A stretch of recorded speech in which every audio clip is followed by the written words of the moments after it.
I was lying in bed staring at the stark white ceiling. Heart surgery. It was a much gentler thing than what I'd let my wife endure. I'd put Eleanor, the woman slowly drifting into the shadows of dementia, into the hands of my daughter-in-law, Sarah, a successful accountant, someone I trusted completely. I thought 3 weeks of recovery would save my life. Little did I know that absence almost took Eleanor's. If you believe in family too, if you believe in karma, go ahead and hit subscribe and let me know where you're listening from in the comments. Because this story, it will make you doubt even the ones you hold dearest. I clearly remember that morning.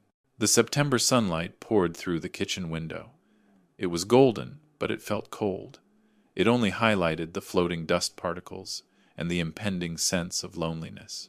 I was setting my small suitcase by the door, just enough luggage for 3 weeks of recovery after heart surgery. Eleanor was sitting at the dining table, her cup of tea long cold. Her gray hair was carefully brushed, but her eyes, that's where the real battle was happening. Those eyes, once so vibrant now, blinked slowly as if struggling to hold on to fragmented memories. She gripped my hand. Her touch was weak, but her gaze was heartbreakingly sharp. "David," she whispered, her voice husky. "Where are you going?" "I'm going to rehab, my love," I replied, my smile strained. "Just 3 weeks. Sarah and Ethan will be here. You won't be alone." She tilted her head, the familiar gesture of someone trying to piece together an unsolvable puzzle. "Sarah," she repeated, testing an unfamiliar name. "Sarah is good." Yes, Sarah was good. Sarah was our daughter-in-law, a successful certified public accountant, a CPA. She was cool and efficient. She had actually arranged this entire rehab trip for me. She said, "Dad needs to get strong. Mom needs the best care. I'll take care of her for you." It sounded so logical, so reasonable. It managed to hide every doubt. I kissed Eleanor on the forehead. Her skin felt colder than usual. "I'll call you every night.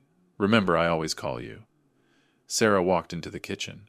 She was wearing a silk, navy blouse, elegant, not a wrinkle on it. She didn't look at Eleanor. She looked straight at me. "Time to go, Dad. The car is waiting.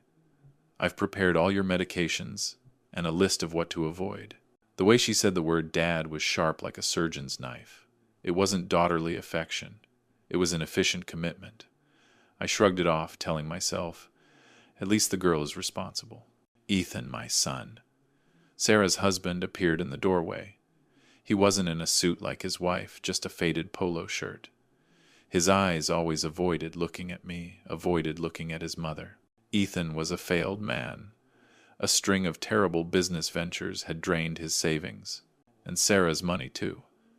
I knew Sarah was fed up with him, and Ethan, he was just a shadow. A tool. "Mom," Ethan mumbled, placing a hand on Eleanor's shoulder. "I'm leaving now. I'll pick Dad up in 3 weeks. Eleanor offered a faint smile, an empty one. "Son."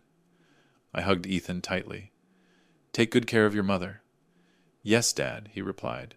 His voice carried something that wasn't a promise. It was fear. I pulled the door shut. The oak door closed with a heavy thud. I didn't know if that sound was a final farewell or the click of a lock sealing away Eleanor's freedom. During those 3 weeks, I was recovering, and Eleanor was being isolated. The video calls happened at the same time every night like a ritual, but Eleanor was always in the dark, lit only by a dim bedside lamp. Her voice was weak, her replies slow, often just lifeless nods. Sarah was always right there, explaining Mom's tired dad. "Her illness is getting worse. I have to give her sleeping pills earlier." I asked, "Why not turn on the light? I want to see her face clearly." Sarah answered instantly without hesitation, "Light stimulates her, Dad." "I'm following the doctor's new protocol." She used professional terms.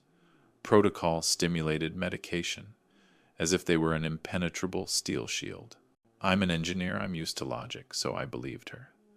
I believed in numbers and expertise, and I believed in my daughter-in-law. There was only one time during one call. Sarah turned away quickly to take an urgent phone call. Eleanor had a second of lucidity. Her eyes, desperate, pleaded with me. She struggled to lift her hand, pointing to her lips, the gesture for water. But before I could even ask, Sarah was back, quickly hanging up. "Sorry, Dad, bad signal." That small gesture, that desperate need for water, it planted a seed of doubt, but I dismissed it. I told myself Eleanor is declining. Sarah is sacrificing. I can't doubt her.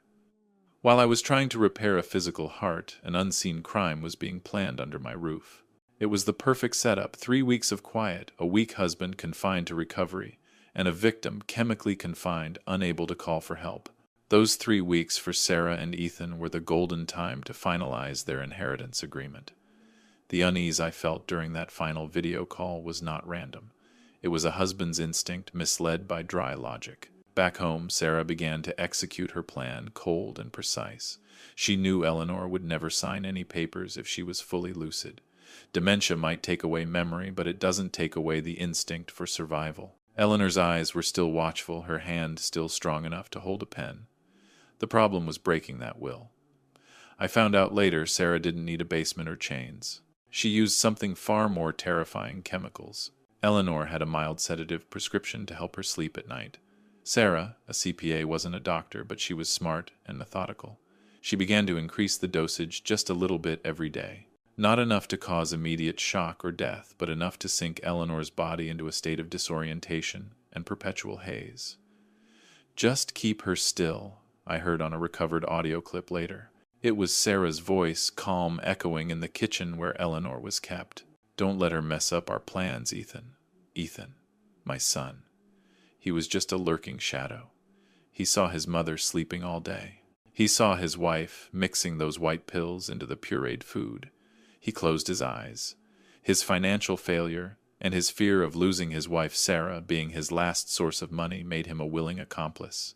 Ethan's silence. That was a crime worse than Sarah's actions. Eleanor began to live in a world of fog.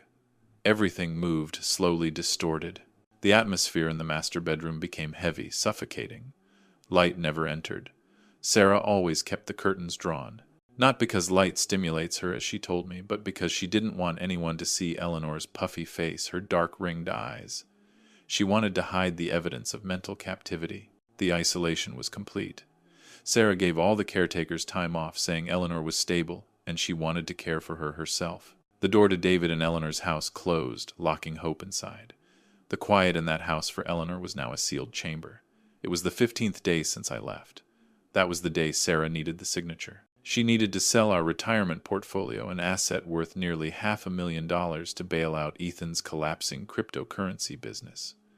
A crazy gamble by my son, now a burden Eleanor had to carry. That scene, I watched it dozens of times on the recovered video, and every time my heart seized up.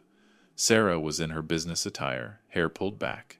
On the table was a stack of documents. She put the pen in Eleanor's hand. Eleanor sat there, her head slumped like a doll whose batteries had run out. "Sign it, Eleanor. Just sign right here." Sarah's voice was falsely gentle, but her eyes were hard, devoid of pity. Eleanor wept. Tears streamed down her hollow cheeks, but no sound escaped her lips. She couldn't move, couldn't speak, but her spirit was still there.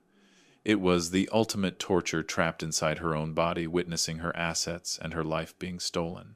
Finally, Eleanor could only manage a trembling movement of her wrist, a shaky, illegible scribble on the papers. Absolutely not a signature. Sarah frowned, grabbed Eleanor's hand, and forced the pen to move. "Good," Sarah said. "It's done. It didn't stop at the money." Sarah needed to make sure Eleanor would never recover enough to testify. That same day, she drafted a fake healthcare POA. Under it, Sarah would decide all of Eleanor's medical matters, and she would move her to a private nursing facility far away.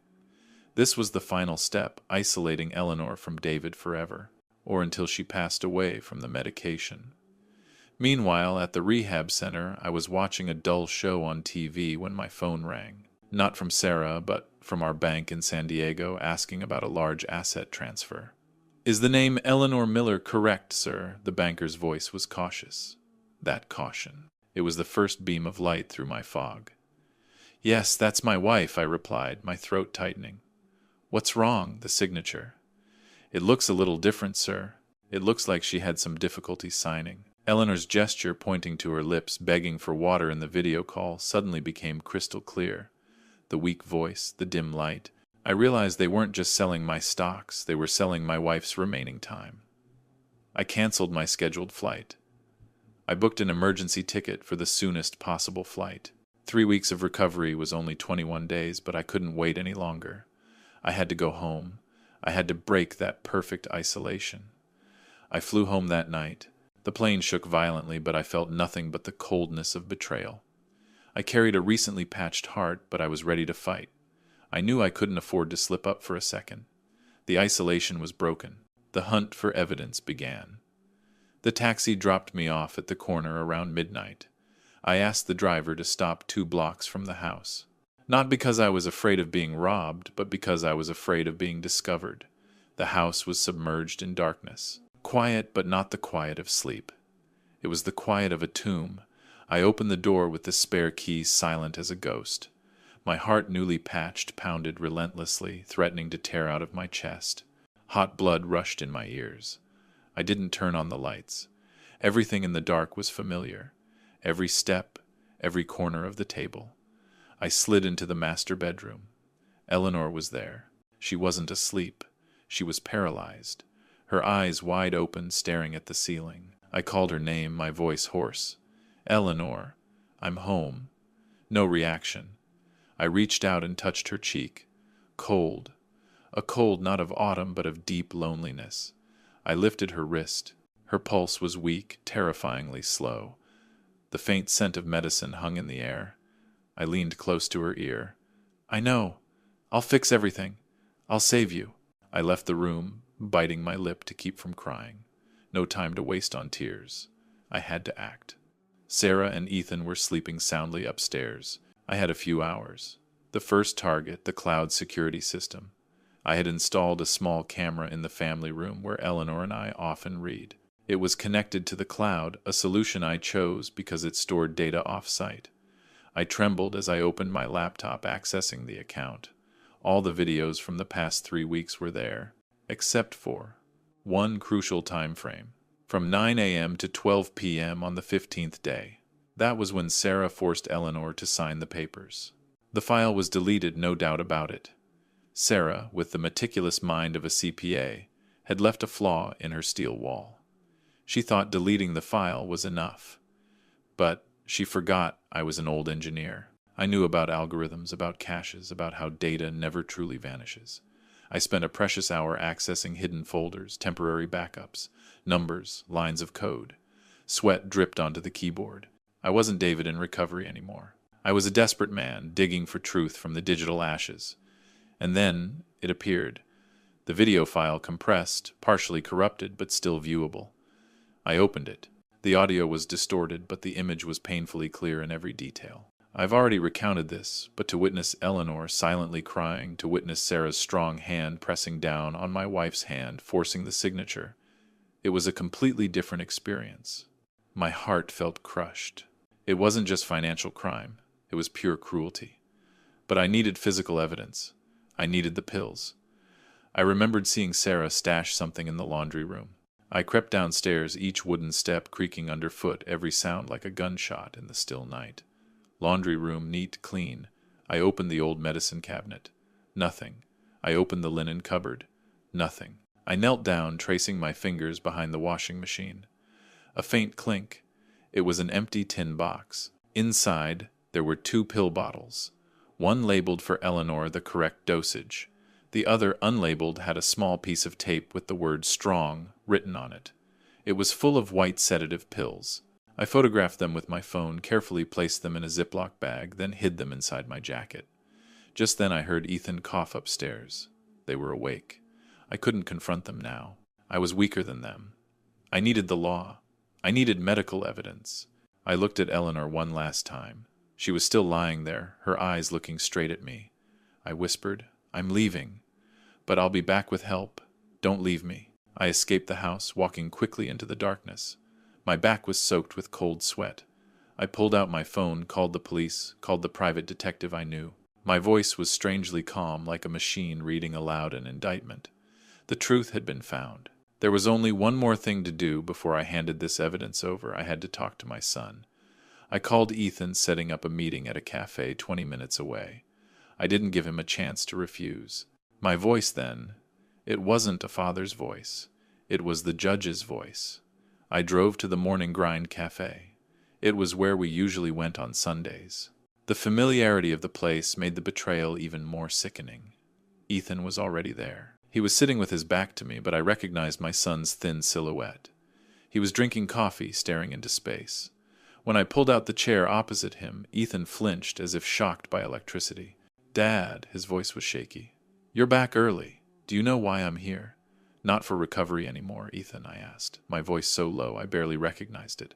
No anger, just an infinite disappointment, colder than a snowstorm. Ethan shook his head, but the movement was too slow, too fake. He knew everything. I didn't need to say much. I just slid the laptop across the table, opening the video. The clip wasn't long, about 30 seconds, Sarah clutching Eleanor's hand, forcing her to sign. The dark room, my wife's lifeless eyes. When the screen went black, silence descended. Even the clinking of cups from the counter seemed to stop. Ethan started shaking. Tears streamed out, not tears of remorse, but tears of fear. I'm sorry, Dad," he gasped. "It was Sarah. She told me it was the only way to save the business. She promised to pay everything back when crypto went up. She said Mom wouldn't remember anything." He started to blame a cowardly instinct that couldn't be forgiven. "Sarah, Sarah, Sarah." I repeated the name as if chewing on a piece of metal. "Ethan, you are my son. You are Eleanor's son. You watched your mother be poisoned and robbed, just to save your and your wife's crypto business." I pulled out the Ziploc bag with the pills, placing it on the table. "Do you recognize this? Did you see this being mixed into your mother's food?" The dam broke. Ethan completely collapsed, burying his face in his hands, howling fragmented apologies. He confessed how Sarah had manipulated him, how she had threatened divorce and cutting off all financial support if he didn't comply. He was a victim of manipulation, but he chose to become an accomplice. I let Ethan torture himself for a few minutes. Then I spoke, my voice cold and final. "The police are waiting at the house. They will arrest Sarah in 15 minutes. You have two choices. 1, you continue to remain silent and be charged as an accomplice. Or 2, you cooperate. Help me save your mother and receive the mercy of the law." Ethan looked up at me, his eyes swollen. He didn't ask about a lawyer. He only asked Mom. "Is Mom okay?" In that moment I saw a faint glimmer of the son he used to be. "She's alive, and she needs to be saved. You have to choose Ethan." Ethan finally nodded. It was a slow, heavy nod of a man who had just lost everything, his money, his wife, and almost his mother. He chose his mother. We drove back home. As the unmarked police car parked a block away, we walked in. Sarah was sitting at the kitchen table, calmly reading a financial report. She didn't know she was reading her final report. The police entered.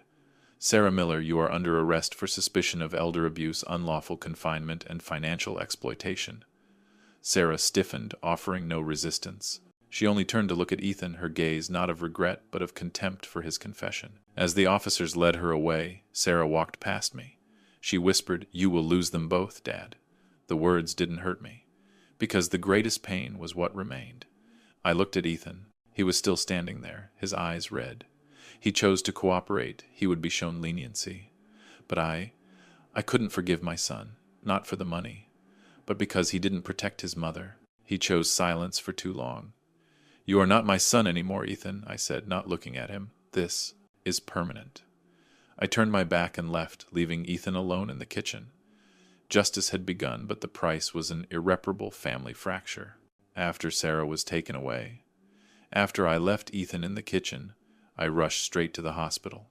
Eleanor was brought to the emergency room. Everything happened in a blur. I only remember the piercing ambulance siren, the doctor's worried face, and the cold confirmation.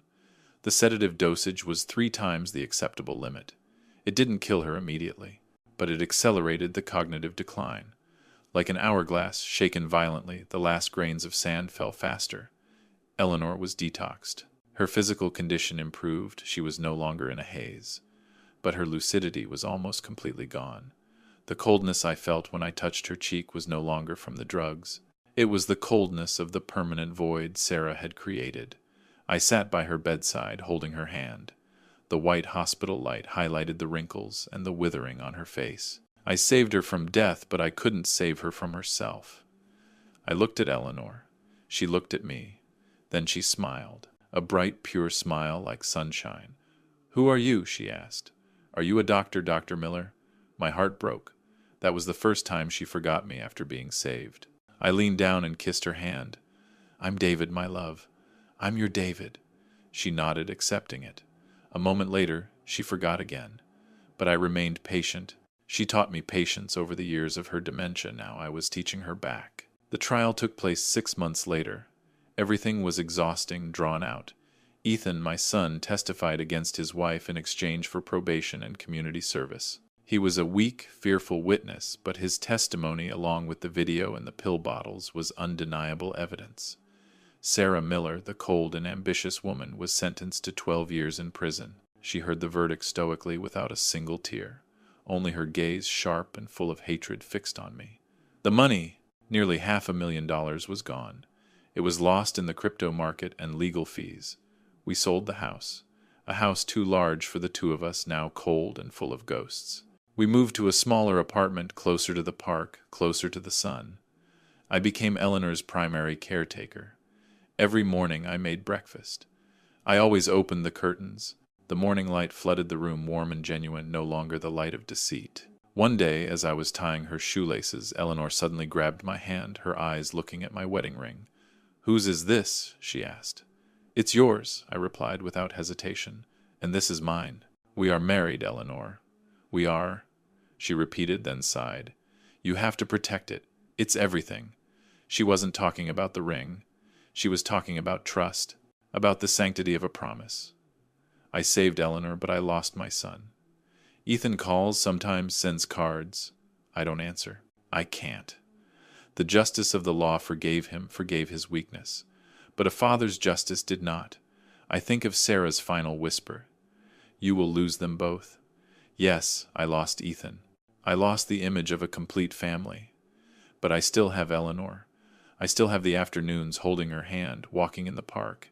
She doesn't know who I am, but she knows she is safe. That is my justice. Not revenge, but atonement and responsibility. It is the declaration that the love and trust of the elderly are inviolable. Anyone, whether daughter-in-law or biological child, who breaks it will pay the price. I look at Eleanor sleeping on the sofa. Her hair is silver under the nightlight. Our life was torn apart, the money is gone, but we are still here.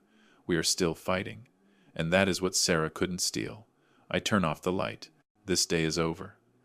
And tomorrow the fight will continue. If this story, even for a moment, touched your heart, made you reflect on trust and the limits of forgiveness, please leave a subscription and share this story. Let's spread this reminder together. Kinship is priceless, but it is not unconditional. Thank you for taking the time to listen to an old man's recollections.